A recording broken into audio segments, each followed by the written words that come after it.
الطاهرين المعصومين المظلومين لا سيما على صاحب دعوة النبوية والصولة الحيدرية والعصمة الفاطمية والحلم الحسنية والشجاعة الحسينية والصبر السجادية والآثار الباقرية والمآثر الجعفرية والعلوم الكاظمية والحجج الرزمية والجود التقوية والنقابة النقوية والهيبة العسكرية والغيبة الإلهية القائم بالحق.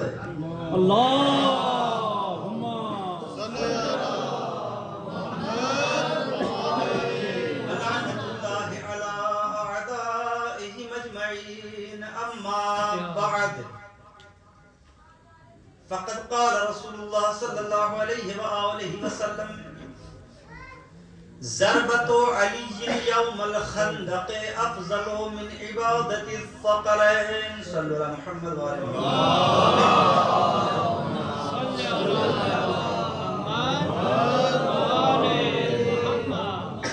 محترم معزز سامعین گرامی قدر ہے، کرم ہے حضرت فاطمہ الزہرا صلوات اللہ علیہا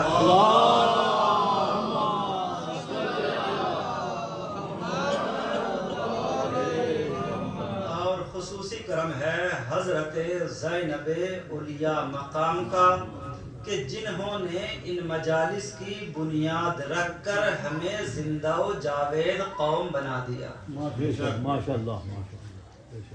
ہم آج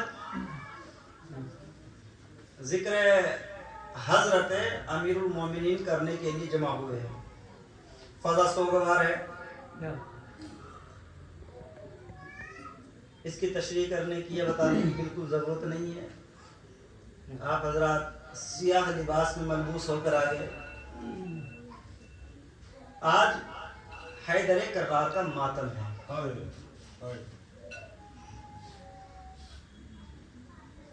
دیکھیے، علی کا بغض لوگوں کے سینوں میں اس قدر ہے کہ بعد شہادت پیغمبر اکرم یہ سینوں کا بغض باہر آنے لگا. وہ دروازہ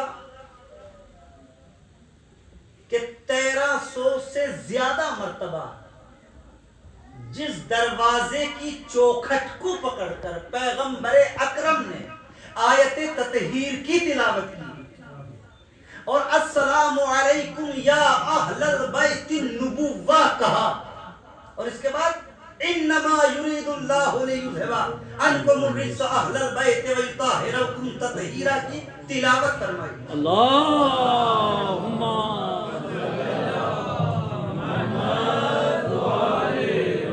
اس دروازے کو بعد شہادت پیغمبر ہے، وفات نہیں، پیغمبر اکرم کی بھی شہادت ہے. بے شک بے شک. لوگوں نے اس دروازے کو آگ اور لکڑیاں جمع کیوں جلا دیا. دیکھیے، میں آپ کو ایک سلسلے کے ساتھ چلنا چاہتا ہوں. آج کی مجلس جو ہے یہ تمہیدی مجلس ہے اور انشاءاللہ آنے والی 2 مجالس میں آج کی مجلس کی تفسیر ہوگی. جو در زہرا جلایا گیا ہے یہ بھی مولا کائنات کے بغض میں جلایا گیا. بے شک. حضرت زہرا مولا علی کی کہ یہ ولایت علی کی پہلی شہیدہ ہیں کہ جو دفاع کرتے ہوئے شہید ہو گئی. جو کربلا کے اندر امام حسین علیہ السلام کو قتل کیا گیا اور مولا نے پوچھا تھا کیوں قتل کر رہے ہو؟ کیا میں نے شریعت محمدی کو بدل دیا یا میں نے دین اسلام میں اللہ کے رسول کے حلال کو حرام کیا یا حرام کو حلال کیا؟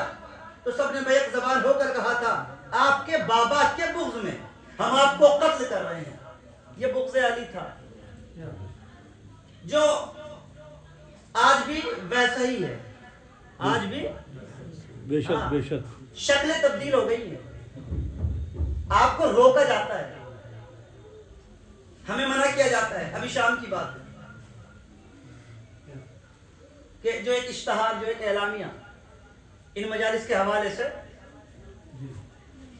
چھپا ہے، ہم نے بھی لگایا فیس بک پہ۔ میرے کچھ دوست ہیں جو میرے ساتھ پی ایچ ڈی کر رہے تھے، الگ بات ہے کہ ان کی ہو نہیں پائی، مگر انہوں نے میرے اوپر مطلب بڑے عجیب عجیب طریقے سے کمنٹ میں پھنسانے کی کوشش کی کہ نماز مغربین کے بعد مجلس ہے تو روزہ کب کھولیں گے؟ ہم نے کہا روزہ نماز مغرب کے بعد، مجلس مغربین کے بعد، مغربین یعنی مغرب اور عشاء۔ کہا اچھا نہیں، آپ جو ہے مغرب سے پہلے روزہ کھول لیجیے گا۔ پہلی بات تو یہ ہے کہ غروب آفتاب سے پہلے مغرب ہوتی نہیں، اور غروب سے پہلے روزہ کھولا نہیں جاتا۔ اچھا آپ جو مجلس کریں گے تو اعمال کب کریں گے؟ شب قدر ہے، عبادت کی شب ہے، آپ مجلس کریں گے تو پھر اعمال کب کریں گے؟ عبادت کب کریں گے؟ آپ یہ سوچیے کہ جو یہ سوال کر رہا ہے کیا وہ میری محبت میں کر رہا ہے؟ بتائیے۔ دیکھیے ہم جو ہے تعداد کے قائل نہیں، ہم استعداد کے قائل، ہم قابلیت دیکھتے ہیں نا،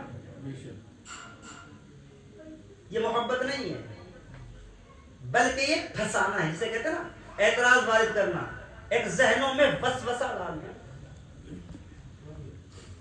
کوشش یہ ہے کہ عبادتوں کو علی سے ٹکرا دیا جائے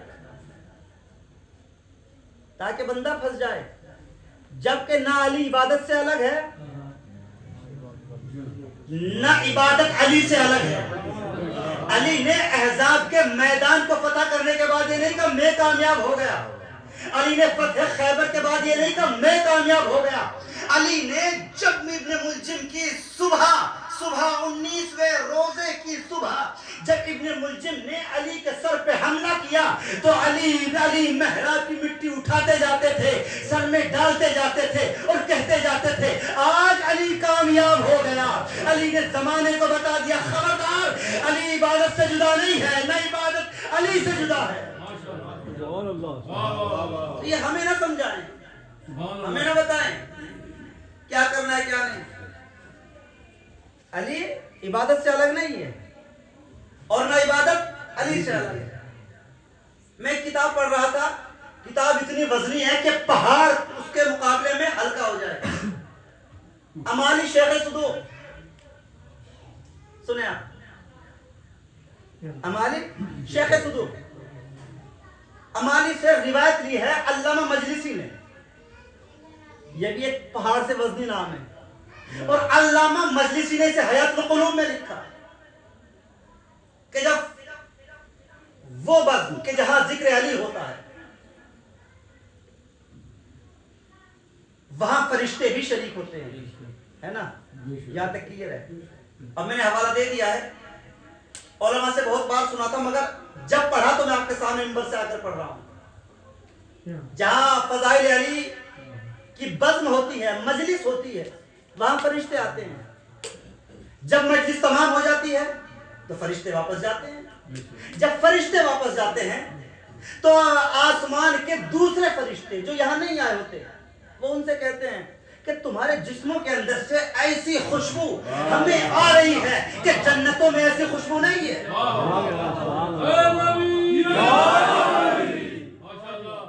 آپ جانتے ہیں کہ میں مسلسل 15-20 دن سے طبیعت میری خراب تھی، لہٰذا ہے نا میرا بھی گلا پروپر مجھے ایک دم اسپیڈ نہیں دے رہا ہے، انشاءاللہ ہوگا، ایسا بھی ہوگا۔ یہ فضائل مولا علی علیہ السلام کا معجزہ ہی یہی ہے کہ گونگوں کو زبان مل جاتی ہے۔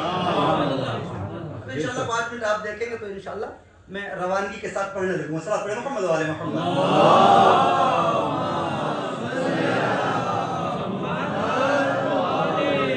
بھئی یہ کیسی خوشبو ہے تمہارے اندر سے آ رہی ہے؟ ایسی خوشبو، توجہ کے ساتھ، ایسی خوشبو تو جنت میں کہیں نہیں آتی۔ کب ذکر علی کی بزم سجی تھی، ہم وہاں گئے تھے، علی کے فضائل جہاں ہم نے سنے، جس فرش میں بیٹھ کے سنے، اس فرش نے ہمارے جسموں کو ایسا معطر کر دیا کہ جنت کی تمام خوشبوئیں ہمارے سامنے پھینکی ہیں. دوسرے فرشتے کہتے ہیں چلو ہمیں بھی لے کر چلو تاکہ ہم بھی ایسی خوشبو سے لطف اندوزی حاصل کر سکیں, اپنے اجسام کو مطہر اور منور کر سکیں. ایک مرتبہ فرشتے کہتے ہیں کہ سنو وہ بزم اٹھ چکی ہے, عزادار جا چکے ہیں. وہ فرشتے کہتے ہیں سنو عزادار ہی تو گئے ہیں, فرش عزا تو وہی ہے, فرش عزا تو وہی ہے. سمجھ میں آیا؟ جب فرش عزا کی یہ فضیلت ہے تو عزادار کی فضیلت کیا ہوگی؟ صلو علی محمد و آل محمد.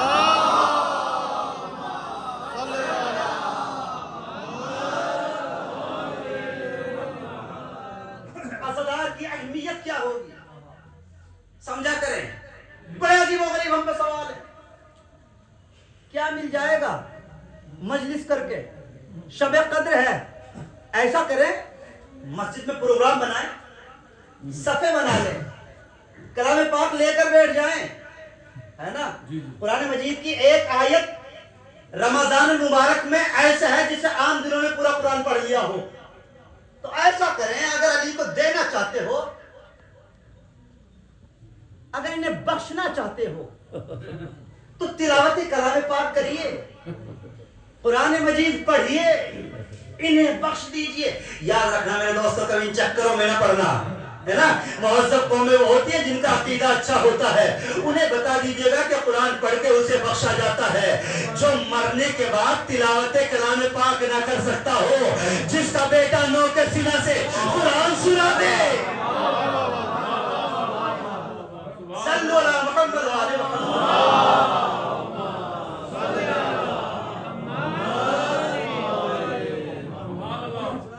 جن کی شہرگ گردن کٹ جائے, نہ وہ قرآن سے جدا ہو نہ قرآن ان سے جدا ہو. کیا کہا تھا پیغمبر نے؟ دو چیزیں چھوڑ کر جا رہا ہوں, ہے نا, قرآن اور اہل بیت. نہ قرآن ان سے جدا نہ یہ قرآن سے جدا, اتنے ملے ہوئے ہیں ایک دوسرے سے کہ اگر شہرگے گردن بھی کٹ جائے, اگر سر کو نو کے نیزہ پہ بھی بلند کر دیا جائے, تب یہ قرآن سے رابطہ نہیں ہٹتا. تب یہ قرآن مجید کی تلاوت ہوتی ہے, تلاوت کر کے بتا دیتے ہیں کہ جو میں جد نے کہا تھا وہ بالکل صحیح کہا تھا. قرآن ہم میں ہے, ہم قرآن میں ہیں, قرآن ہمارا قصیدہ ہے, ہم قرآن کا قصیدہ ہے, قرآن کے لبوں کی آیتیں ہم ہیں, یعنی قرآن کی آیتوں میں ہم, قرآن ہمارے لبوں پہ ہے. صلو علی محمد و آل محمد.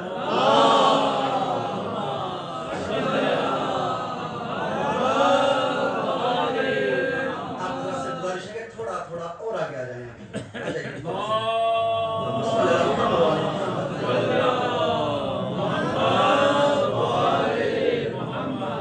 قرآن بڑے عجیب و غریب اعتراض ہیں کہ صاحب عجیب و غریب یہ قوم ہیں. دیکھیے یہ بھی سوچ کر نہیں آیا تھا, کیونکہ ایک مجلس کا ایک ماحول ہوتا ہے اور وہ خطیب کو پتہ نہیں ہوتا کہ کدھر جائے گا.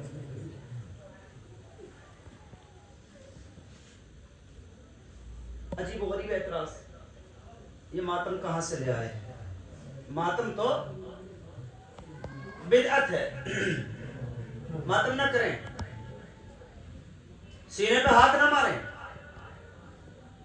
قرآن میں ماتم دکھائیے. یاد رکھنا ماتم کا تعلق عشق سے ہے. ماتم کا تعلق کس سے ہے؟ ماتم مذہب نہیں بتائے گا. اگر کسی کے گھر میں خدا نخواستہ کسی کی میت ہو جائے, ہے نا, تو پہلے کتاب کھول کر نہیں دیکھے گا کہ رونا ہے یا نہیں رونا ہے, ہے نا. وہ روئے گا, اگر عشق ہے تو روئے گا, اگر عشق ہے تو ماتم کرے گا. اور یہ بھی یاد رکھے گا رونے والوں کی کئی قسمیں ہوتی ہیں, سب کا گریہ برابر نہیں ہوتا. جو ذرا دور کے ہوتے ہیں, ہے نا, وہ آہستہ آہستہ روتے ہیں. جو بہت قریبی ہوتے ہیں وہ تڑپ کے روتے ہیں. جو بالکل سگے رشتے ہوتے ہیں, جنہیں محبت حد سے زیادہ ہوتی ہے, وہ سب پٹک پٹک کے روتے ہیں, وہ گریبان چاک کر کر کے روتے ہیں. ماتم کا تعلق کس سے ہے؟ عشق سے ہے. پیغمبر اکرم کا ایک دانت ٹوٹ گیا جنگ میں, ہے نا, سنا ہے نا آپ نے, جنگ میں پیغمبر اکرم کے دندان مبارک شہید ہوئے. جو پیغمبر جن کے سامنے تھے ان سب کے دانت سلامت رہے.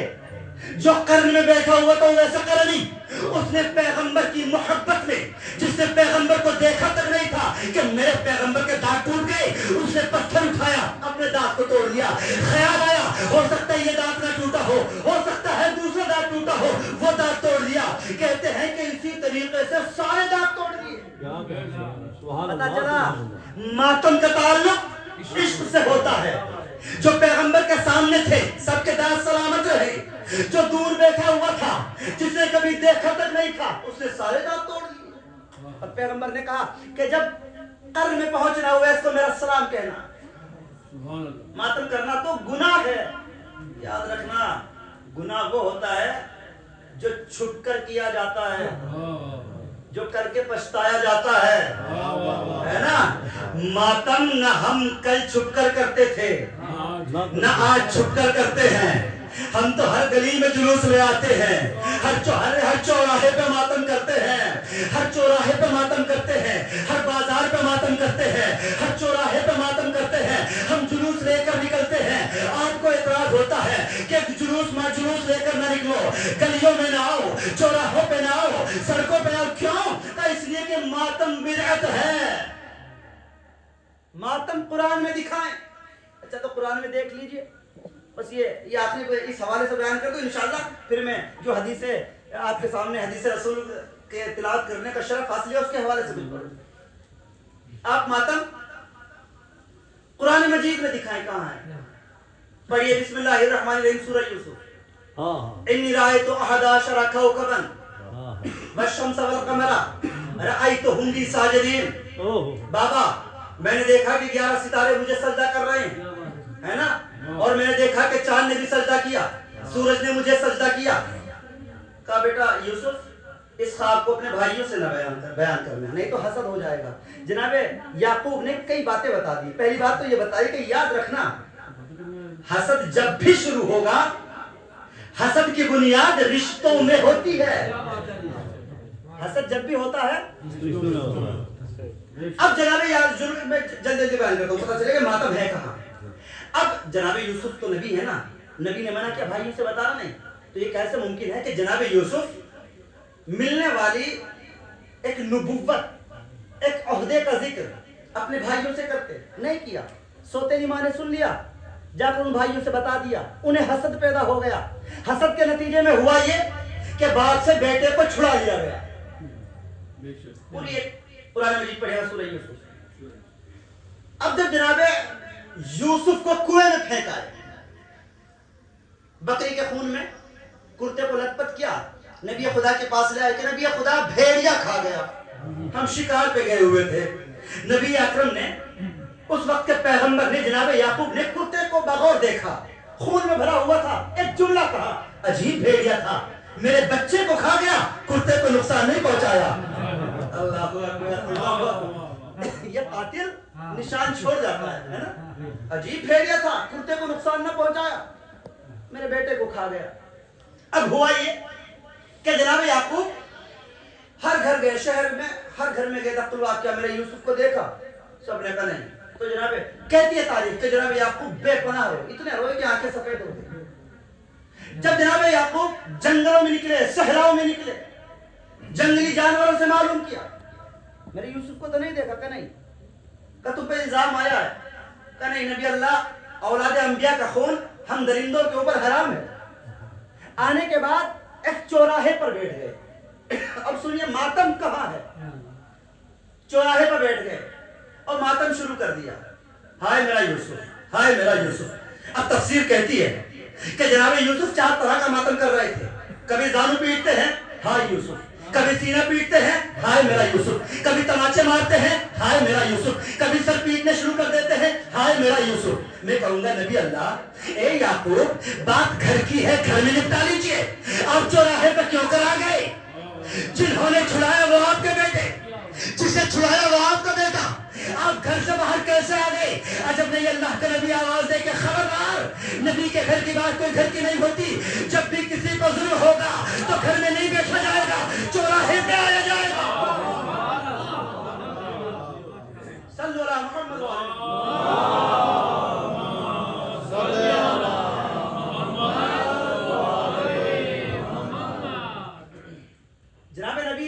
اللہ نے پیغام دیا. چھڑانے والے بیٹے ہیں نا.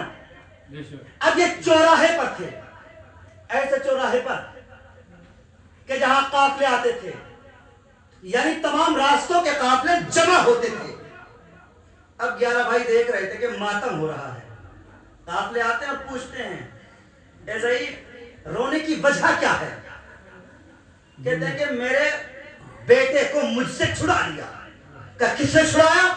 کہ وہ جو بیٹے ہیں نا 11 کھڑے ہوئے ہیں انہوں نے چھڑایا ہے. اب یہ سمجھ گئے کہ اگر ماتم ہوتا رہا ہم بدنام ہو جائیں گے, ہم قاتل مشہور ہو جائیں گے, ہے نا. یاد رکھنا جب قاتل کو اپنے پکڑے جانے کا ماتم کے بعد خوف ہوتا ہے تو ماتم کو بدعت کہتا ہے. ابھی قرآن پڑھیے گا. اب انہوں نے کیا, یہ اگلے چوراہے کے اوپر تمام راستوں کے اوپر کھڑے ہو گئے. 11 تھے, یہ چوراہے پہ تھے, سب راستے یہی ملتے تھے. سب نے کہا ایسا کریں سب ایک ایک راستے پہ کھڑے ہو جائیں, سارے راستے بانٹ لیں اور ہر آنے والے قافلے کو بتاؤ کہ آگے چوراہے پہ ایک بوڑھا ہے جو بیٹھا ہوا دیوانہ ہو گیا ہے. اس کی باتوں میں نہ آنا. یہ تفسیر کہہ رہی ہے, یہ قرآن کہہ رہا ہے, اس کی باتوں میں نہ آنا. اب خود سوچیں آپ, ہے نا. لیکن یہ قافلے پھر بھی رونے والے کو تو پوچھتے ہیں نا رونے کی وجہ کیا ہے, کیا کہا انہوں نے. اور ایسا نہیں کہ ڈائریکٹ چوراہے پہ پہنچ گئے, نہیں, بلکہ پہلے نبی خدا کے پاس آئے تھے. کہا تھا بابا کب تک روئیے گا, بابا کب تک روئیے گا, بابا کب تک روئیے گا, ایسے تو آپ خود کو ختم کر لیجئے گا, ہے نا. پھر کیا کہا کہ ایک بڈھا ہے دیوانہ ہو گیا. سمجھ میں نہیں آیا ابھی بھی.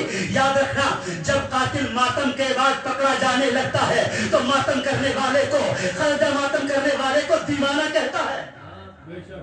ابھی بھی آتے رہے پوچھتے رہے. یاد رکھنا ماتم کی بنیاد کون بنا, کتنی طرح کا ماتم ہوا, 4 طرح کا ماتم. کبھی سینہ, کبھی دانوں, کبھی رخسار, کبھی سر. یاد رکھنا جب جناب یعقوب کا ماتم بدعت نہیں ہو سکتا تو ہمارا ماتم کیسے بدعت ہو جائے گا. یاد رکھنا جب بھی قاتل ہمیشہ ماتم سے منع کرے گا, اس لیے کہ ماتم سے قاتل پکڑا جاتا ہے, ماتم سے ظالم پکڑا جاتا ہے. اب آپ کہیں گے کہ کیسے پکڑا جاتا ہے. اب جسے تمہارے چوراہے پہ ماتم کرنے سے تکلیف ہو سمجھ لو وہی ظالم ہے, وہی قاتل ہے. صلو علی محمد و آل محمد.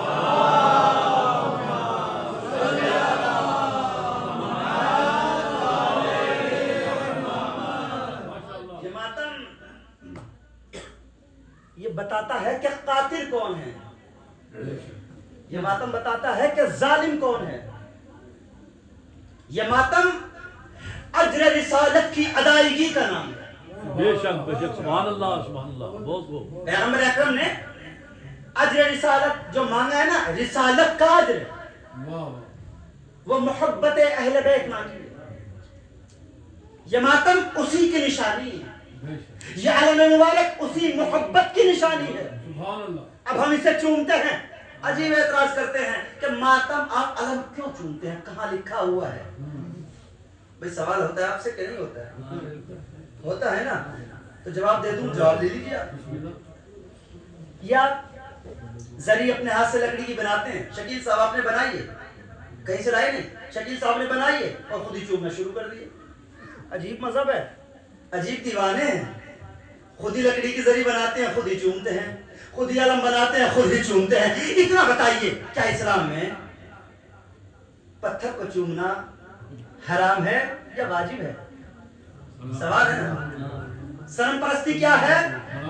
حرام. اچھا وہ پتھر جو کعبے کی دیوار میں پیوستہ ہے, بتائیں اس کے بارے میں کیا خیال ہے؟ کہتے ہیں کہ اگر اسے نہ چومیں تو حج نہیں ہوتا, یعنی تمام پتھروں کو چومنا حرام. حجر اسود کو نہ چومے تو حج نہیں ہوتا. حاجیوں کے سروں پہ قرآن رکھیے اور ان سے پوچھئے کیا سب نے حاجی حج کے دوران اس پتھر کو چوم لیا تھا؟ سب کہنے نہیں, موقع نہیں ملتا. 25 لاکھ کا مجمع ہوتا ہے, طواف چل رہا ہوتا ہے نا. ہر ایک اگر اس پتھر تک جانے لگے تو حج مکمل ہو اپنے وقت کے درمیان. کبھی ہوتا کیا ہے کہ وہاں معلمین کھڑے ہوئے ہیں, جب پورا چکر ہوتا ہے تو معلمین کہتے ہیں جب حجر اسود کے سامنے سے گزر ہو دائیں ہاتھ کی ہتھیلی اس کی طرف کرو, ہتھیلی کو چوم لو, ہتھیلی کو چوم لو, اللہ وہی ثواب دے گا جو حجر اسود کو چومنے کا ثواب ہے. اما بھیا شکیل صاحب اتنا بتائے, آپ نے چومی ہتھیلی تھی, اللہ نے آپ کو حجر اسود چومنے کا ثواب کیسے دے دیا؟ کہ مولانا عجیب آدمی ہے, آپ کو نہیں پتا ہم نے چومی ہتھیلی تھی مگر نگاہ میں حجر اسود تھا. اما بھیا چومتے ہم بھی الگ ہیں مگر نگاہ میں ابو الفضل عباس کا روزہ ہوتا ہے.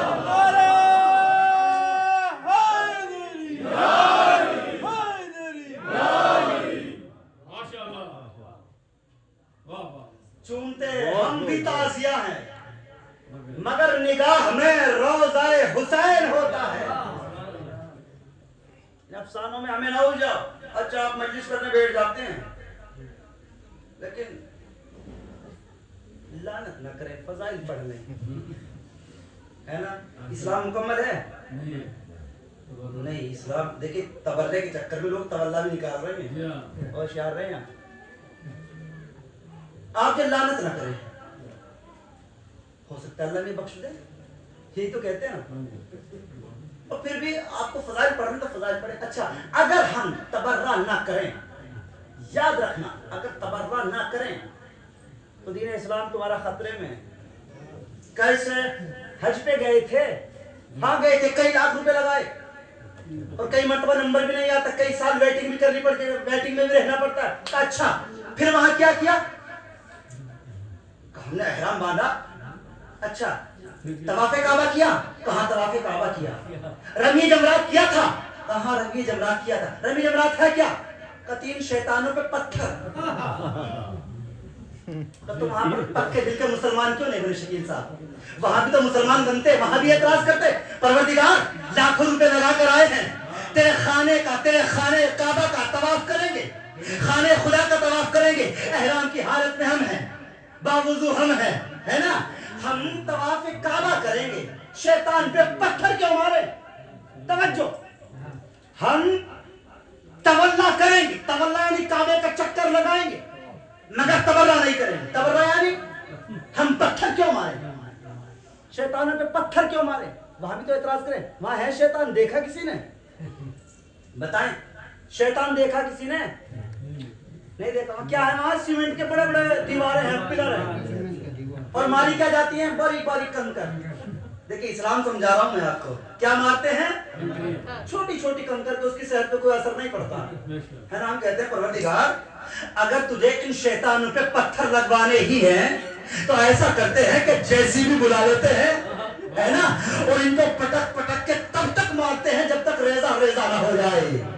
دیکھو یہ ریزہ ریزہ نہیں کرنا ہے, پھر کہ تمہیں اسلام بتانا ہے. اسلام کیا بتانا ہے؟ کہ سنو, ہم تمہیں اسلام کا قانون بتانا چاہتے ہیں. اگر کسی کا احترام کرنا ہو اور اصل سامنے نہ ہو تو ذریعہ بنا کے احترام کر لینا. اگر کسی پر لعنت کرنی ہو, اصل سامنے نہ ہو تو پتلا بنا لینا, اپنے ہاتھوں سے مار لینا. صلو علی محمد و علی محمد.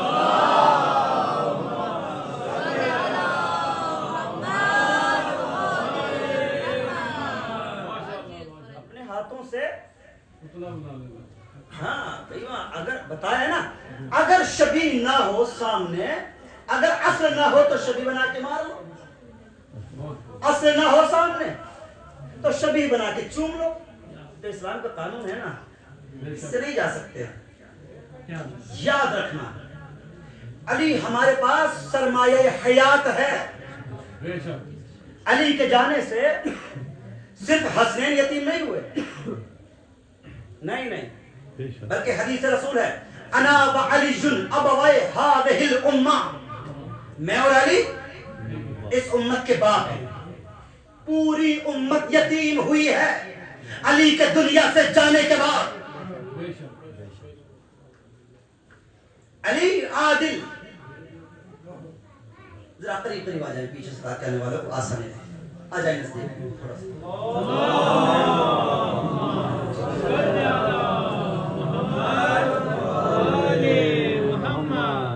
پیغمبر نے کہا تھا یا علی آپ سب سے اچھا فیصلہ کرنے والے ہیں, یا علی آپ کائنات کے سب سے بڑے عادل ہیں. اور علی نے خود کہا تھا کہ کائنات کا واحد بادشاہ ہے علی، جس سے لوگ اس کے عدل کی وجہ سے دشمنی کرتے ہیں۔ علی سرمایہ حیات، علی کا راستہ، علی کا راستہ سرمایہ حیات، علی کا راستہ حق کا راستہ ہے، اس سے متمسک ہو جاؤ۔ پیغمبر نے فرمایا کہ اگر پوری دنیا ایک راستے پہ جا رہی ہو، علی تنہا ایک راستے پہ ہو، خبردار دنیا کے پیچھے نہ جانا، علی کے پیچھے چلے جانا۔ سبحان اللہ سبحان اللہ۔ علی کا راستہ حق کا راستہ ہے، علی کائنات کا عادل سلطان ہے۔ علی کا راستہ دیکھنا ہے تو صحابیان علی کو پڑھو۔ کوفے کی زندگی علی کی صرف 4.5 سال ہے۔ کتنے؟ 4.5 سال میں کیسے کیسے صحابی، جلیل القدر میثم تمار جیسا، کہ جناب میثم تمار کو وہی مقام حاصل ہے اصحاب امیر المومنین میں جو اصحاب پیغمبر میں جناب سلمان کا مقام ہے۔ سبحان اللہ سبحان اللہ۔ صرف 4 سال میں۔ اور یاد رکھنا، علی کے سامنے جھک جاؤ، علی سے مانگو، علی دیں گے۔ علی کے یہاں ضروری نہیں کہ آپ برسوں برس خدمت کی جائے، نہیں، جب علی سے آپ مانگتے ہیں نا تو علی اپنی تمام مصروفیات سے وقت نکال کر بھی دینے کے لیے پہنچ جاتے ہیں۔ وہ علی جو بادشاہ ہے ظاہری، کیا اتنا وقت ہوتا ہے کہ بازار میں کسی کی دکان پر جا کر کوئی پی ایم بیٹھ جائے کسی ملک کا، یا کوئی پریزیڈنٹ بیٹھ جائے، ہے نا؟ 4.5 سال کی زندگی ہے، حکومت کے کاموں سے فارغ ہوتے ہیں، میثم تمار کی دکان پہ جا کر بیٹھ جاتے ہیں۔ کس لیے؟ تاکہ علی ظرف پہچانتے تھے، میثم کی علی پرورش کر رہے تھے۔ علی نے میثم کی پرورش کی یا نہیں کی؟ بے شک۔ میثم نے حالات سے سمجھوتا کیا کہ نہیں کیا؟ کیا نہیں کیا؟ میثم نے زبان کٹوا دی، ہاتھ کٹوا دیے، پیر کٹوا دیے، مگر عشق علی نہیں چھوڑا۔ ہمیں عشق کا طریقہ بتاتے ہو، بیٹھ جاتے، جب موقع ملتا ہے بیٹھ جاتے ہیں، راز و نیاز کی باتیں کرتے ہیں۔ جب موقع ملتا ہے کمیل ابن زیاد کو لیتے ہیں، جناب کمیل کو، جن کو دعائے کمیل تعلیم کی مولا علی نے، جس کو آپ ہر شب جمعہ پڑھتے ہیں، اور کہتے ہیں کمیل، رات کی تنہائی میں نکل جاتے ہیں، کٹا تو رات کی تاریکی میں جب ہاتھ کو سجھائی نہ دے، صحرا میں نکلتے ہیں علی کمیل کو لے کر کہ کمیل، مجھ علی کے سینے میں علم کا سمندر موجے مار رہا ہے۔ مولا چند پترے مل جائیں گے۔ کمیل جب جام بز میں آتا ہے تو اپنوں پر ہی چھلکتا ہے۔ اللہ اکبر، کیا قیامت ہے اس میں کھا۔ جناب کمیل ابن زیاد کو دعائے کمیل تعلیم فرما دی۔ یہ مولا کائنات نے سلیقہ سکھایا ہے اللہ کی بندگی کا تمام بندوں کو۔ یہ سمجھے کہ دعائے کمیل میں علی نے اللہ کا قصیدہ پڑھا، اللہ نے حدیث کسا میں علی کا قصیدہ پڑھا، آل محمد کا قصیدہ حدیث کسا، اللہ کا قصیدہ آل محمد کی زبانی دعائے کمیل۔ اور جناب کمیل ابن زیاد کے پاس بیٹھ جاتے ہیں اور تعلیم دیتے ہیں۔ آتا ہے آنے والا، جناب کمیل جناب میثم کو بھیج دیتے ہیں، میثم جاؤ، کسی کام سے بھیج دیا، راز و نیاز کی باتیں ہو رہی ہیں، خود دکان پہ بیٹھ جاتے ہیں۔ دیکھا آپ نے کوئی دنیا کا ایسا بادشاہ ہے کہ جو دکان پہ بیٹھا ہو، سامنے آنے والا آتا ہے، کھوٹا درہم دیتا ہے، علی سے کھجورے لیتا ہے اور چلا جاتا ہے۔ میثم آئے، علی نے لے کر رکھ لیا، میثم میں نے یہ بیچا ہے، یہ علی کھوٹا سکہ ہے، اچھا تو پھر وہ بھی آنے والا ہوگا۔ یہ تعلیم ہے، یہ تعلیم ہے، یہ تعلیم ہے۔ یہ علی جناب میثم کو تیار کر رہے ہیں، وہ بھی آتا ہوگا۔ وہ آ گیا، یا علی کھجوریں کڑوی تھی، تیرا سکہ بھی کھوٹا تھا، ایسے سکے سے ایسی ہی ملتی ہیں۔ اسے سکہ واپس کیا، اب جو کھجوریں ڈالی پھر تازہ ہو گئی، پہلے سے زیادہ خوشبودار ہو گئی، ہے نا؟ یہ اور ابھی میرے ایک دوست سے میری بات ہو رہی تھی کہ تاریخ نے بہت کچھ فروڈ کیا ہے علی کے ساتھ، بہت فراڈ کیا تھا، بہت کچھ لکھ دیا گیا۔ میرے ایک دوست نے تذکرہ کیا تھا, باتوں باتوں میں کہا تھا, کہا کہ علی کے بھائی عقیل حاکم شام کے دسترخوان پہ بیٹھ گئے تھے, دیکھیے, اور چلے گئے تھے, یعنی مطلب علی سے خفا ہو گئے تھے. لیکن تاریخ کتنے فروڈ کرتی ہے, پہچانے آپ, مشہور کر دیا واقعہ کہ علی بیت المال میں تھے, ہے نا, سنا ہے نا آپ نے, علی بیت المال میں تھے, جناب عقیل چلے گئے, کہنے لگے یا علی میرا وظیفہ بڑھا دیجئے, مجھے کچھ پیسے زیادہ دیجئے, آپ میرے بھائی ہیں نا. کہتے ہیں کہ علی نے ایک لوہے کی روڈ, ایک لوہے کی سوراخ گرم کی اور جناب عقیل کے ہاتھ پہ رکھ دی. جناب عقیل کے کردار کو خراب کرنے کی ناکام کوشش ہے. ایسا ہو بھی نہیں سکتا, ایسا ممکن ہے کیا علی کا بھائی عقیل اتنی بھی معرفت نہیں رکھتا تھا کہ علی کے بارے میں جانتا ہو کہ عادل ہے یا نہیں؟ کیا عقیل جو ماہر انصاب ہیں, ماہر انصاب یعنی اللہ نے جناب عقیل کو ایک ایسا علم دیا تھا. جناب عقیل سب کو جانتے تھے, پورے عرب کے شہر جناب عقیل کو یاد تھے. مسجد نبوی میں بوریا بچھا دیا جاتا تھا, جناب عقیل اس مسجد پہ بیٹھا کرتے تھے. بڑے بڑے قبیلے کے لوگ آیا کرتے تھے, اپنے شجرے پوچھا کرتے تھے, عقیل انہیں بتا دیا کرتے تھے. عقیل کو پتا تھا کہ عرب کے اندر کتنے صحرا ہیں, کس صحرا میں کون سا جانور ہے. علی تمام راستوں سے واقف تھے, تمام جنگلی جانوروں سے واقف تھے, تمام پورے عرب کے شجروں سے علی واقف تھے. یہ تھے کون؟ عقیل, ایسا ماہر انصاف. سوچنے والی بات ہے کہ یہ نہیں جانتا تھا کہ علی عادل ہے یا نہیں ہے. دیکھیے, جہاں عدالت پہ شک ہوتا ہے وہاں حق سے زیادہ کا مطالبہ کیا جاتا ہے نا. جانتے پھر وجہ کیا تھی؟ یہ حکمت ہے, پالیسی ہے. دونوں بھائی چاہتے تھے, ہوا یہ کہ علی کے لشکر میں وہاں کے لوگوں نے گھسپیٹ کر لی, شام کے لوگوں نے, ساری خبریں جاتی تھی, وہاں کیا چل رہا ہے کسی کو کوئی خبر نہیں تھی. علی نے عقیل کو اپنا سفیر بنا کر بھیجا تھا تاکہ پورا مجمع دیکھ لے, پورا مجمع دیکھ لے کہ بھائی سے بھائی خفا ہو کر آ رہا ہے, تاکہ ان کے معتمد بن جائے, خبر ہوتی رہے. ہوا بھی یہی. جب وہاں پہنچے نا جناب عقیل, ان سے پہلے خبر پہنچ گئی تھی تیز رفتار گھوڑوں کے ذریعے کہ دونوں بھائیوں میں عقیل آ گیا علی کو چھوڑ کر. اب آج میں شام کو خوش ہو گیا. توجہ, وقت زیادہ تو نہیں ہوا, سب اپنے محمد والے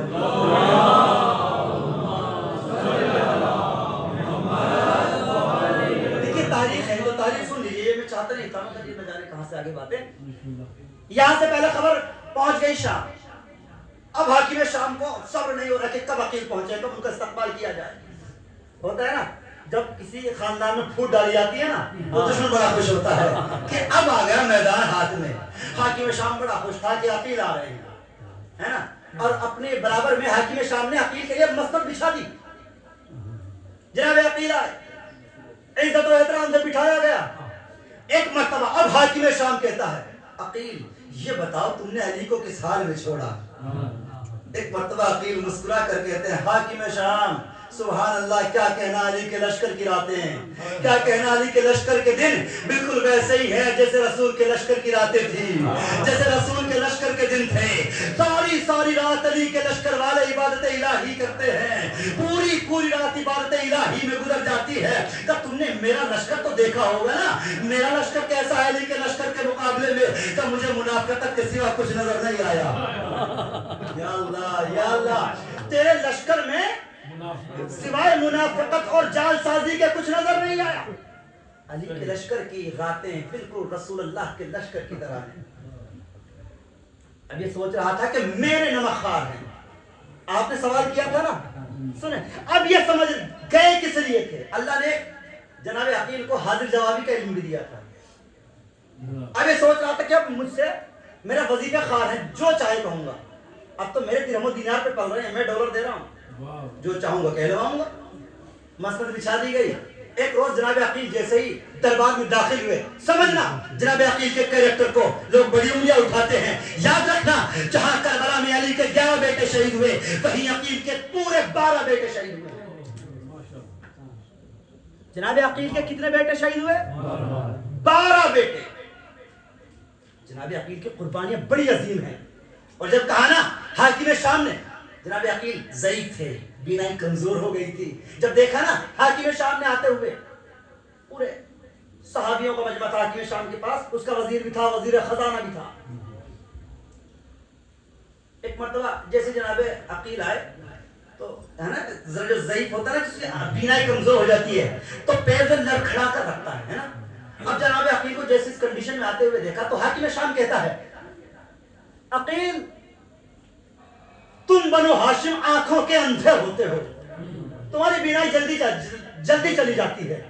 جناب عقیل مسکرائے، مسکرا کر کہا، ہاں ہم بنو ہاشم آنکھوں کے اندھے ہوتے ہیں، لیکن تم بنو امیہ دل کے اندھے ہوتے ہو.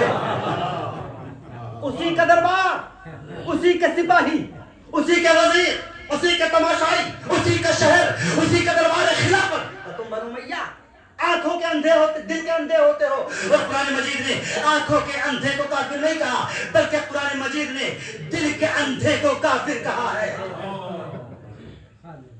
جناب عقیل تاریخ رقم کر رہے تھے. ایک جناب عقیل کا جواب سن کر ایک وزیر اس کا قہقہ مار کر ہنسا. ادھر اس کا قہقہ مارنا تھا کہ ادھر قیامت آ گئی. جناب عقیل تو آواز سے پہچان لیتے تھے نا، کہنے لگے یہ کون ہنسا؟ یہ تو اس کی آواز ہے جس کی پیدائش کے وقت 6 آدمیوں نے دعویٰ کیا تھا. تاریخ ہے.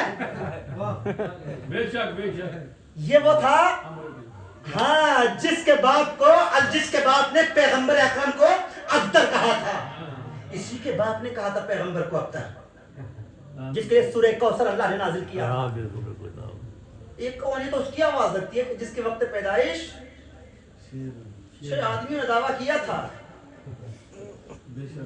اور یہ اسے ملا ہے نا.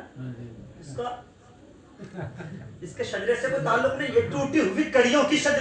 ایسی بزم ہوتی ہے کہ جہاں پر کفار ہوتے ہیں جو اللہ کی توحید کو برداشت نہیں کرتے، مگر ہم ان کے سامنے لا الہ الا اللہ کہتے ہیں تو سن لیتے ہیں، بولتے نہیں ہیں. مصلحت میں خاموش ہو کر چلے جاتے ہیں. کوئی ایسی بزم ہوتی ہے جہاں پر وحدانیت والے ہوتے ہیں مگر آپ کی رسالت کا کلمہ پڑھنے والے نہیں ہوتے.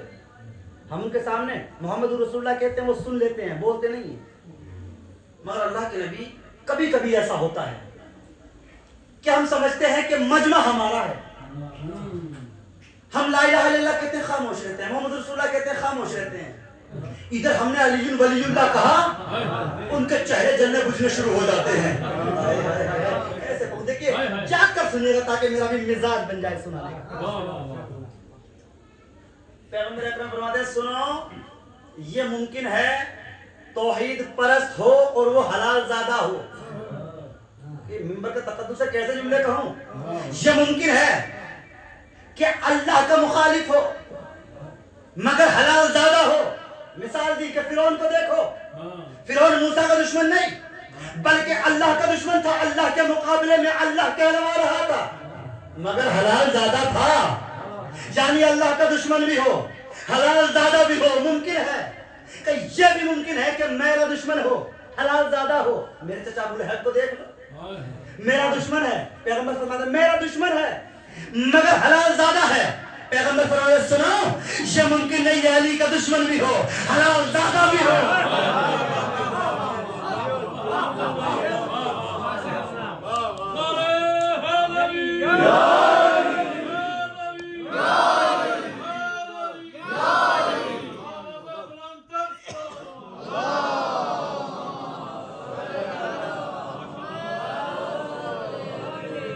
ممکن نہیں ہے کہ علی کا دشمن بھی ہو. اور یہ فقرے جناب زینب نے دربار ابن زیاد میں کہے تھے. جب ابن زیاد اترا رہا تھا نا کہ میں نے حسین کو قتل کر دیا، تخت خلافت پہ براجمان تھا، اترا رہا تھا، شراب پی رہا تھا، تماشائی بلائے گئے تھے، سمجھ رہا تھا کہ آل رسول کی حتق و حرمت پاش کی جائے گی. ایسے موقع پر بیوی نے فقرہ کہا تھا، ابن زیاد خوش نہ ہو، فخر نہ کر کہ تو نے ہمارے بھائی کو قتل کر دیا، بلکہ حدیث پیغمبر ہے بغض علی علامت مکتوبات علی جبہات اولاد الزنا. علی کا بغض زنا زادوں کی پیشانی پر لکھ دیا جاتا ہے.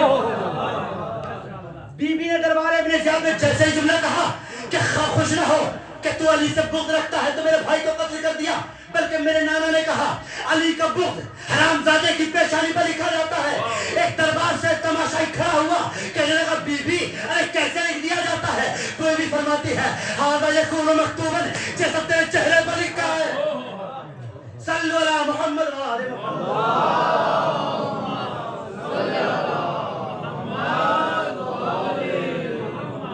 ایسے لکھ دیا جاتا ہے جیسا تیرے چہرے پر لکھ دیا جاتا ہے. علی دیکھیں، علی کو چھوڑنے کی گنجائش نہیں ہے.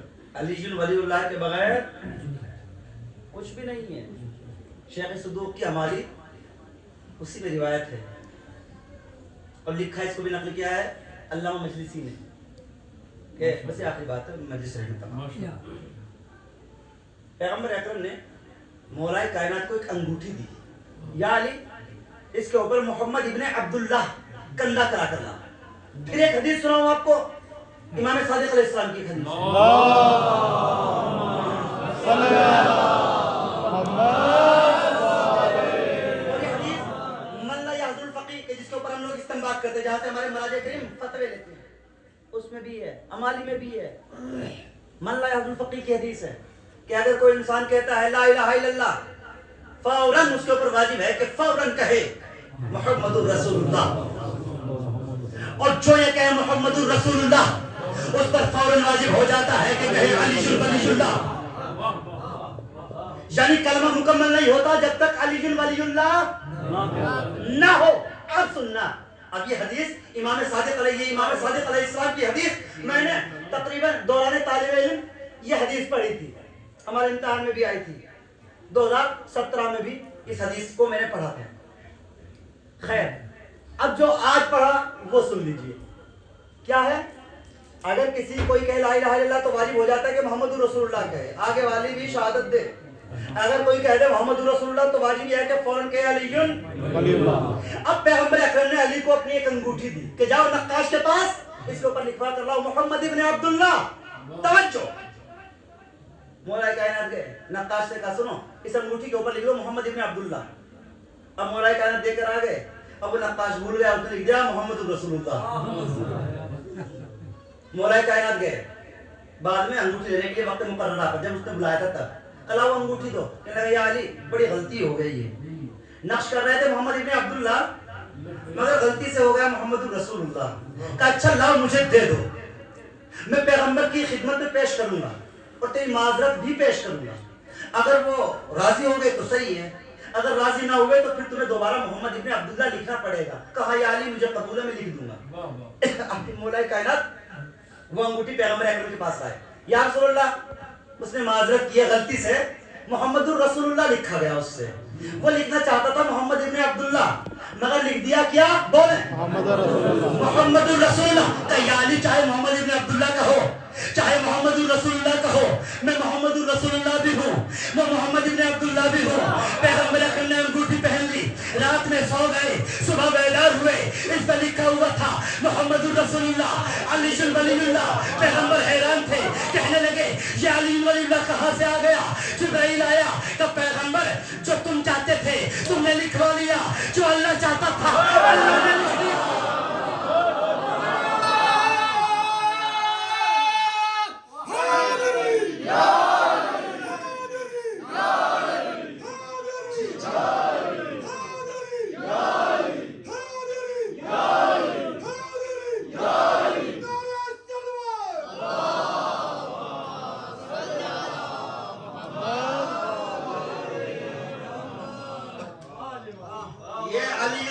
کے بعد محمد رسول اللہ کے بعد اللہ نے کیا لکھ دیا؟ علی ولی، جو اللہ چاہتا تھا اللہ نے وہ لکھوا دیا. کلمہ مکمل ہو گیا. فتمت کلمتوں کا صدقا وعدلا. جب تک امامت نہ آ جائے تو اللہ کا کلمہ مکمل نہیں ہوتا. امامت کلمے کی تکمیل کا نام ہے، علی اصول دین کا نام ہے. امامت اصول دین میں ہے۔ بے شک علی کو چھوڑ کر حکم شریعت پر بھی عمل نہیں کیا جا سکتا۔ واہ تم تو اس قابل بھی نہیں ہو دربار والوں کہ علی کے بعد کسی کے اوپر ایک اسلامی حکم پہ عمل ہو جائے۔ نہیں کر سکتے تم کسی اسلامی حکم پر عمل۔ ہوا تھا ایک شخص کو پکڑ کے لایا گیا اور دربار خلافت میں لانے کے بعد کہا کہ سنو خلیفہ صاحب، ہاں اس نے شراب پی ہے، توجہ، اس نے شراب پی ہے۔ تو دیکھو شراب کی سزا جانتے ہو نا؟ کہاں جانتا ہوں کہ شراب کی سزا یہ ہے کہ کوڑے مارے جائیں گے۔ کہ اچھا میری بھی سنو، کہ مجھے کوڑے وہ مارے جس نے کبھی شراب نہ پی ہو۔ ہائے ہائے ہائے، عجیب ماجرا تھا۔ ارے مجرم نے بڑا عجیب دعویٰ کر دیا تھا کہ مجھے کوڑے وہ مارے کہ جس نے کبھی شراب نہ پی ہو۔ پورا مجمع پریشان تھا، درباری بھی پریشان، دربار والا بھی پریشان، خلیفہ بھی پریشان، سپاہی بھی پریشان، مندوبین بھی پریشان۔ کسی نے جوانی میں پی تھی، کسی نے بڑھاپے میں پی تھی، کسی نے سوتے میں پی تھی، کسی نے جاگتے میں پی تھی، سب شراب پی چکے تھے، سب کے مہر لب پہ مہر لگی ہوئی تھی۔ ارے بولے تو کیا بولے، اب حکم رسالت پہ عمل ہو تو کیسے ہو؟ بڑا عجیب مجرم ہے، یہ کہتا ہے کہ مجھے کوڑے وہ مارے جس نے شراب نہ پی ہو۔ اچانک مسجد میں دروازہ کھلا، علی دروازے سے باہر آئے، ساتھ میں حسن تھے۔ ایک مرتبہ علی کہتے ہیں سنو مجرم، حد ہم جاری کریں گے، کوڑے حسن مارے گا۔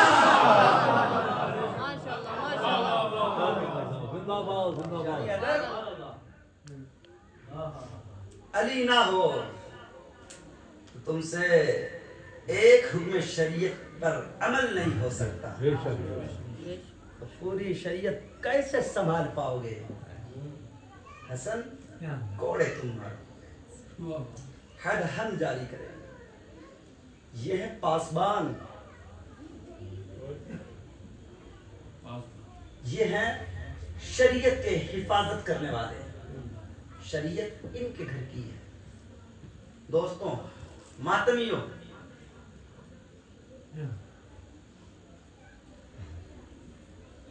ماتم کے ساتھ ساتھ نماز بھی پڑھا کریں۔ سب پڑھتے ہیں نماز، سب پڑھتے ہیں نماز، سب پڑھتے ہیں، مجھے پورے یقین ہے، میں پورا جانتا ہوں۔ ایک جملہ کہوں گا، ایک کلیہ ہے، ضروری نہیں ہے کہ جو نمازی ہو وہ ماتمی بھی ہو، مگر یہ ضروری ہے جو ماتمی ہو وہ نمازی ضرور ہوتا ہے نا؟ جو ماتمی ہوتا ہے وہ نمازی ہوتا ہے۔ تو یہ علی نے جو سر کٹایا ہے، جو علی کے سر پہ ضربت لگی ہے، بڑے قیامت کے دن میں ایسا عادل علی بادشاہ ہے کوفے کے، کوفے کی گلیوں سے گزر رہے تھے، ایک گھر سے بچوں کے رونے کی آواز آئی، علی سے برداشت نہیں ہوا، دروازے پہ پہنچ گئے، دق الباب کیا، اندر سے ایک بیوی کی آواز آئی، دروازے پہ کون ہے؟ کہ میں غریب ہوں، ایک فقیر ہوں، ایک مسافر ہوں۔ بیوی، یہ تمہارے بچے رو کیوں رہے ہیں؟ ان کے بلبلانے اور ان کے رونے نے میرے قدموں کو روک دیا۔ ان کا بلبلانا، ان کا رونا میرے پاؤں کی زنجیر بن گیا۔ اسے کہتے ہیں درد۔ کہنے لگی کیا بتاؤں، یہ بچے یتیم ہیں، گھر میں کھانے کے لیے کچھ نہیں ہے،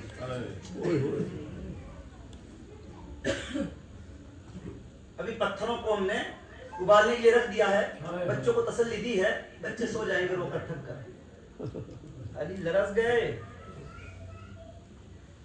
علی کے پاس جو آذوقہ تھا اس مومنہ کے حوالے کیا کہ بچوں کے لیے کھانا بناؤ، اور دیکھو تم چاہتی ہو بچے تھک کر سو جائیں، نہیں میں بچوں کو سونے نہیں دوں گا۔ علی ان بچوں کے ساتھ کھیلنے لگے، ان بچوں کو اپنی پشت پر سوار کرا رہے تھے، دل بہلا رہے تھے، کبھی ایک کو کاندھے پہ سوار کرتے ہیں، کبھی دوسرے کو سوار کرتے ہیں۔ اسے کہتے ہیں علی۔ یہ ہے علی کا راستہ. علی کا راستہ کیا بتاتا ہے؟ کہ غم گسار بن جاؤ, غم بانٹنے والے بن جاؤ, ظالم نہ بنو, مظلوم بنو, مظلوم کے حمایت کرنے والے بنو. جب 40 ہجری کا رمضان، جب 40 ہجری آئی ہے نا، تو علی کے صحابی کہتے ہیں کہ علی جو خطبے دیتے تھے تو علی کے خطبوں کا انداز بدل گیا تھا. کیسا انداز تھا کہ حذیفہ یمان کہتے ہیں کہ ہمارا جگر جو ہے نا کباب ہوتا تھا علی کے خطبے سن کر. اسبق بن رباطہ نے پوچھ لیا، مولا یہ آپ نے اپنی داڑھی پہ خضاب لگانا کیوں بند کر دیا ہے؟ اے اسبق، اب میں انتظار میں ہوں کہ کب یہ میری داڑھی میرے سر کے خون سے رنگین ہو.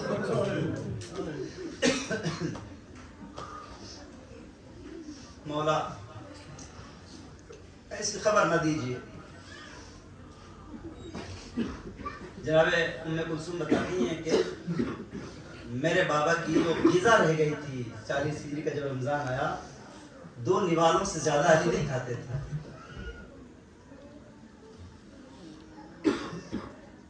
16 رمضان تھی، علی مسجد میں خطبہ دے رہے تھے. خطبہ دیتے دیتے کہا، حسن یہ بتاؤ کہ آج رمضان کی کیا تاریخ ہے؟ بابا آج 16 ہے.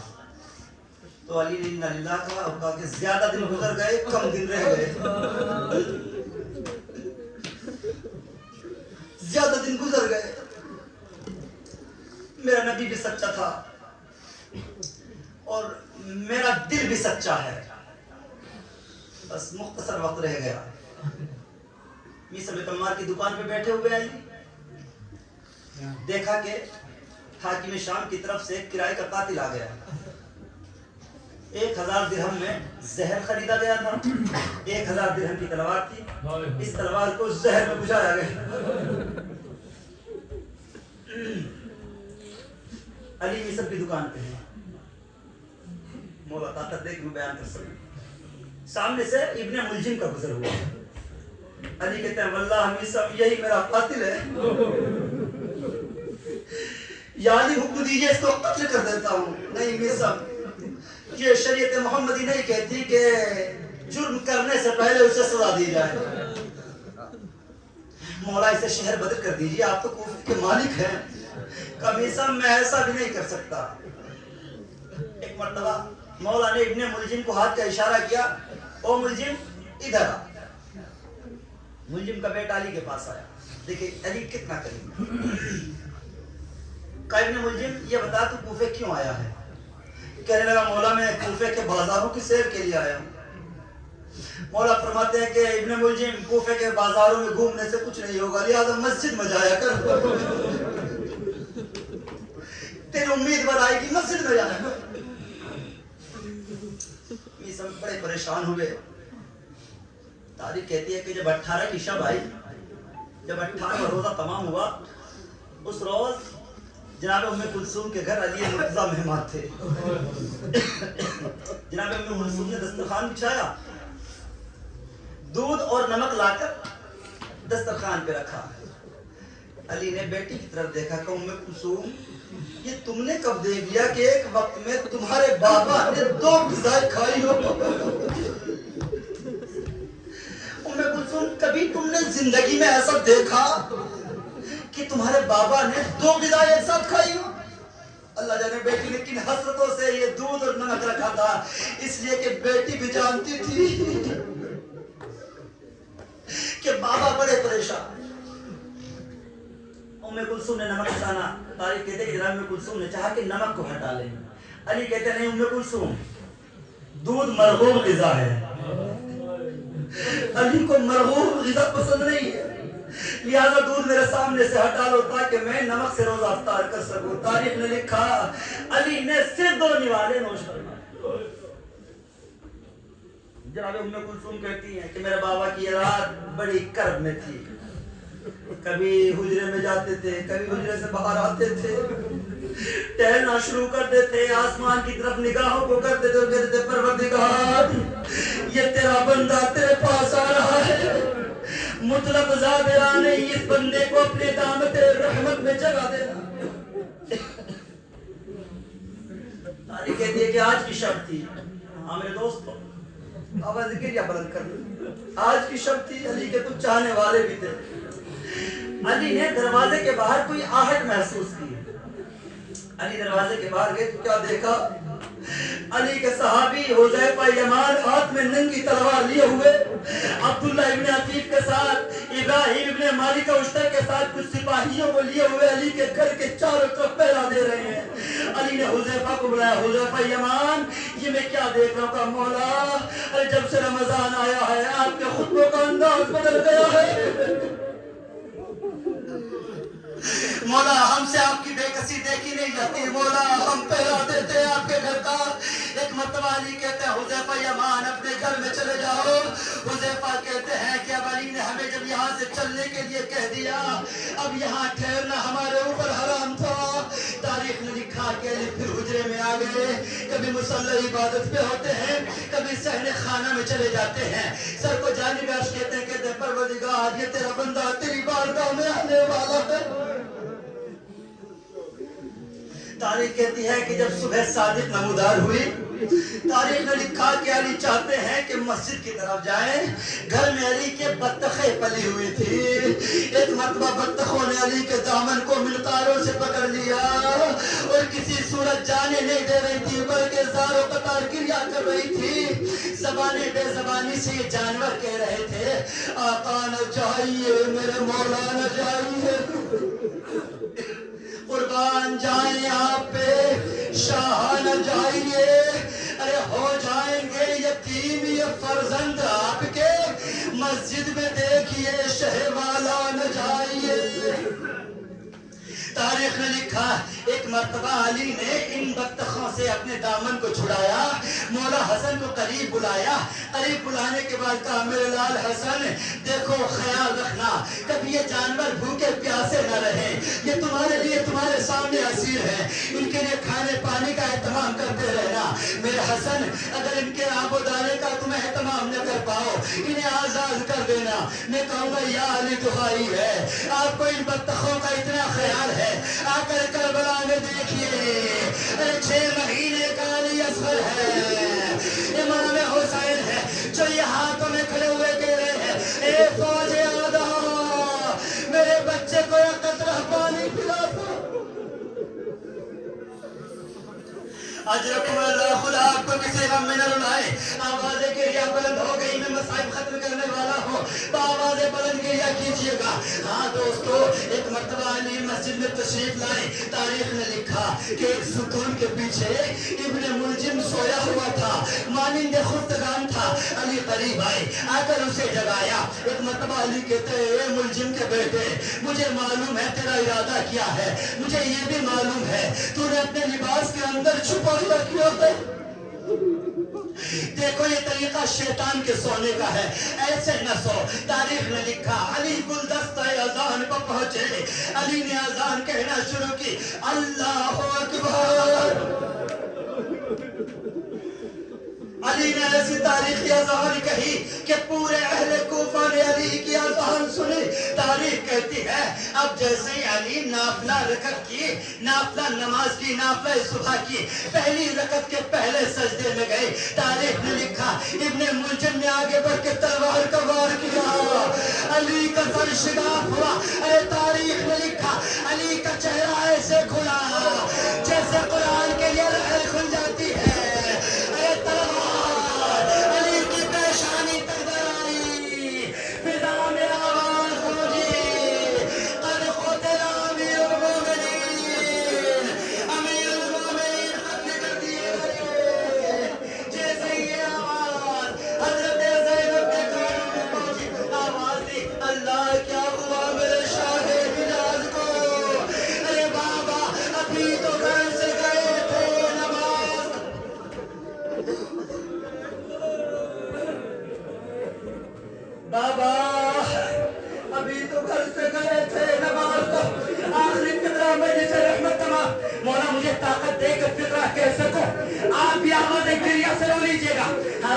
ایک مرتبہ تاریخ نے لکھا حسن حسین مسجد میں دوڑے ہوئے آئے, علی کے چاہنے والے آئے. حذیفہ کہتے ہیں کہ میں ابھی سویا ہی تھا, ایک مرتبہ حجرے میں زوجہ آئی, آ کر حذیفہ کو جگایا. حذیفہ ارے تو علی کا پہرا دے رہا تھا, دیکھو فضا میں آواز آ رہی ہے, امیر المومنین قتل کر دیے گئے. حذیفہ نے گریبان چاک کیا, مسجد میں چاہنے والے آئے. ایک مرتبہ چاہتے ہیں کہ موٹی چادر میں ایسا علی جس نے خیبر کے در کو اپنے ہاتھوں میں اٹھا لیا. اتنا طاقتور تھا علی, مگر تلوار کا وار ایسے لگا. راوی کہتا ہے کہ جب علی کے چہرے پر رومال باندھا گیا نا, اتنے میں حسن نے 2 رکعت نماز پڑھائی. علی کے چہرے کا رنگ اس قدر پیلا ہو گیا تھا, اس قدر زرد ہو گیا تھا کہ زرد پٹی علی کے چہرے پہ بنی ہوئی تھی. پتہ نہیں چل رہا تھا پٹی زیادہ زرد ہے یا علی کا چہرہ زیادہ زرد ہے. ایک مرتبہ حسن نے اپنے بابا کو سہارا دیا. ایک مرتبہ اللہ رے کیسا نمازی, اللہ رے علی ایسا نمازی. ایک مرتبہ حسن نے سہارا دیا. علی کہتے نہیں حسن پہلے نماز تمام کرو. ایک مرتبہ تاریخ نے لکھا کہ زخمی علی تھا, محراب میں بیٹھا ہوا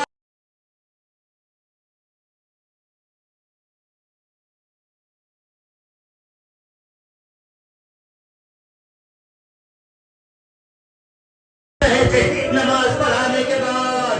تاریخ نے لکھا ایک مرتبہ مولا حسن چاہتے ہیں کہ اپنے بابا کو بیت الشرف لے کر جائے, مگر اتنا طاقتور علی کہ جس نے خیبر کے در کو اپنے ہاتھوں پر اٹھایا, مگر ایسا نہیں ہو گیا تھا کہ پیر نہیں اٹھ رہے تھے. ایک مرتبہ گلیم بچھائی گئی, یعنی موٹا کمبل بچھایا, علی کو اس پہ لٹایا, حسن و حسین نے گود میں اٹھایا. جیسے ہی بیت الشرف کے قریب پہنچے, علی نے کہا حسن میرے چاہنے والوں کو رخصت کرو, ارے میری بیٹی اس عالم میں دیکھیں گی تو برداشت نہ کر سکیں گی, چیخیں مار کے روئیں گی. میں نہیں چاہتا نامحرم زینب و کلثوم کی آوازیں سنے.